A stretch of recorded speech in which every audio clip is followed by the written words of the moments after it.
E aí galera siciliana, tudo bem? Bom, então eu tô gravando esse vídeo, né, para comentar sobre o conto que eu enviei para vocês do Simões Lopes Neto, tá? O conto é O Boi Velho.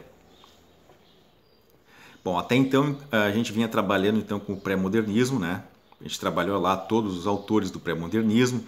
Eu sempre mandei para vocês também textos, não é? Bom, e antes de a gente entrar então no modernismo,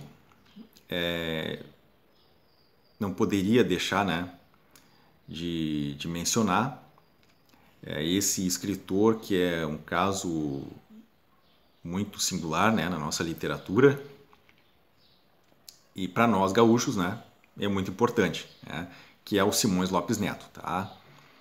Então vejam que até esse momento, se vocês pararem para notar, vocês não estudaram nenhum autor gaúcho, né? Olhem o que vocês já aprenderam então no primeiro ano, no segundo ano, né? Vocês não viram nenhum escritor gaúcho. Veja, é o primeiro escritor gaúcho que vocês estão vendo, tá? Simões Lopes Neto. Bom, eu não vou falar assim sobre biografia do Simões Lopes Neto, tá? Enfim, até porque a ideia é de fazer um vídeo curto, tá? E geralmente assim traços biográficos eles não, às vezes até contribui para tu entender um pouco, né, sobre a obra do autor, mas eu não quero focar muito nisso, tá? A ideia é a gente trabalhar mais sobre, enfim, sobre a obra do autor, né, sobre seu modo de escrita, né, enfim, e sobre o texto que está em questão, tá? Bom, então Simões Lopes Neto, né, é um caso muito peculiar, né? Então o Simões Lopes Neto ele ele é, né, digamos, representante mesmo, né, da, digamos assim, aqui da nossa tradição, né, gaúcha, né, e alguns detalhes são muito marcantes na obra dele, que são muito especiais, né. Bom, em primeiro lugar, a pessoa que lê um conto do Simões Lopes Neto, já de cara, assim, imediatamente já nota que a linguagem é o que mais chama atenção. Ele então ele tem uma linguagem que ela é muito peculiar, né? Ela é uma linguagem própria, né, do gaúcho, tá? Do sujeito, né, do interior do Rio Grande do Sul. Então isso é a primeira coisa que já chama atenção. Então ele usa termos, expressões que são muito próprias, né, do gaúcho. E os seus contos, né, eles vão estar sempre relacionados a alguma coisa com o interior do Rio Grande do Sul. Né? O ambiente dele é justamente esse ambiente, o ambiente rural. Tá? Uma outra característica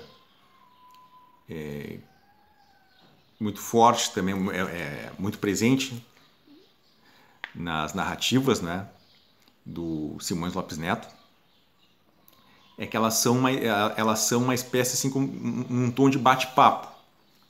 Tá? Enfim, tipo aquela, é como se fosse, imagina assim a situação, uma pessoa que está chegando e contando uma história para ti. Tá? Então essa digamos assim, é uma característica, é uma maneira, né, como ele usa para tecer a sua narrativa. Tá? Então imagina, é como se fosse alguém que está te contando uma história, como se fosse tipo um bate-papo, é assim. Né? E, bom, mas além disso, né, além desse detalhe, né, sobre a linguagem, né, utilizada pelo Simões Lopes Neto, né, enfim, os contos dele tratam temas universais. Apesar de ele mostrar, digamos assim, o ambiente local, tá? Apesar de ele tratar das coisas locais aqui, no fundo ele trata de problemas que são também universais.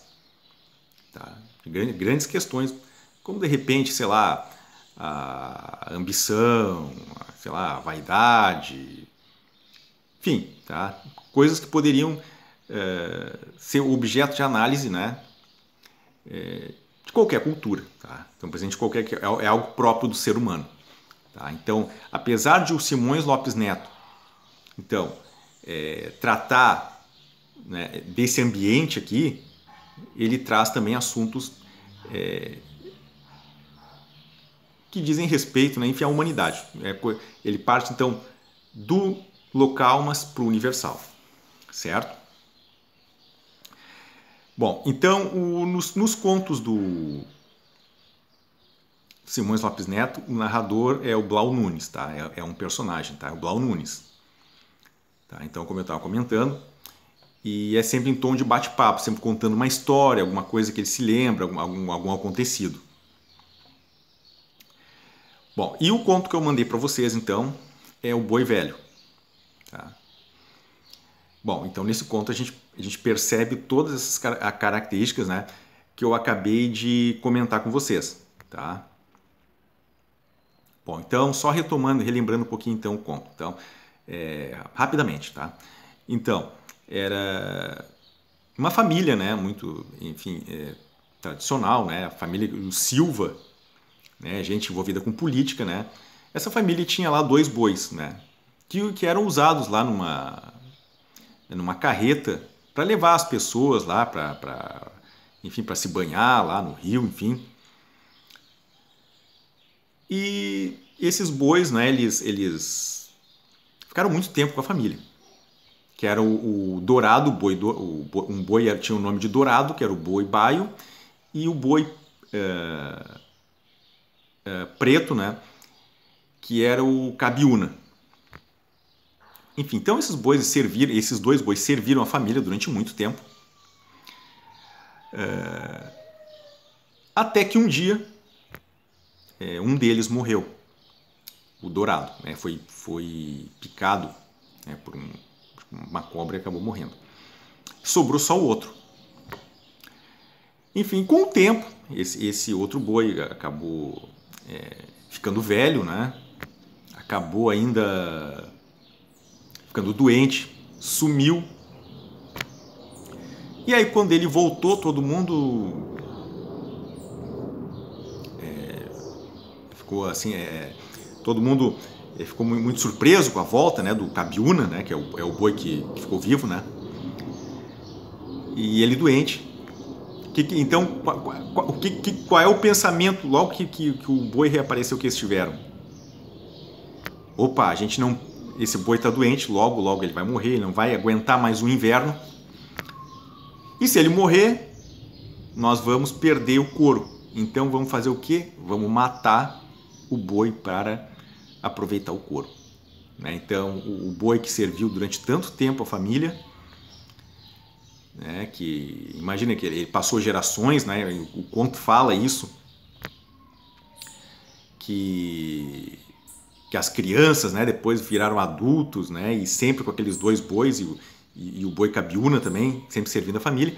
E aí quando o boi já doente, velho, reaparece, qual é o primeiro pensamento que eles têm, né? Qual é a preocupação deles? É com o dinheiro. É pegar ou não, evitar que se perdesse o couro. O que eles fazem então? Matam o boi. Né? Claro que é o ideal, claro, eu estou falando aqui de maneira muito muito sucinta, claro, o ideal, quem leu o texto pode sentir isso, até a maneira como o narrador conta a história, né? Ele trata inclusive o boi como se fosse um ser humano. O boi ele tem essa peculiaridade, né? Ele trata o animal como se fosse ser humano. Parece que o boi inclusive ele pensa, né? Se vocês leram o conto, vocês não repararam isso. O boi inclusive tem hora que ele quando ele nota que o outro boi, que também levava a carreta, né, o Dourado morre, ele fica triste e tal. Então, veja, então o animal ele ganha também esse caráter humano. E aí eles matam o boi. Então, olhem só, olhem a questão que está envolvida aí, né? A ingratidão. Então, veja um animal que durante tanto tempo serviu, né, aquela família, né, muitos anos, no momento em que estava doente, velho, em vez de ele darem, quem sabe, um final de vida para ele, pelo menos digno, né? Não, se preocuparam com o couro. E detalhe que o Simões Lopes Neto fala, eles não precisavam daquele, eles tinham dinheiro, eles não precisavam do dinheiro daquele couro. Então vejam, a ingratidão humana está tratada, né, nesse conto. Enfim, e aí vocês também podem notar o vocabulário também, não é? Muito próprio, né? De expressões que são corriqueiras aqui. Então ele começa, por exemplo, o conto falando "Cuepuxa", oh, veja, avancê, veja. Na hora isso já é uma coisa que salta aos olhos, tá? Bom, então era isso, tá? Sobre o conto. Espero que vocês tenham lido, tá? Enfim, esse conto ele é muito, digamos assim, acho que emblemático, né? Ele mostra bem o que é a obra do Simões Lopes Neto. Certo, pessoal? Então, até mais.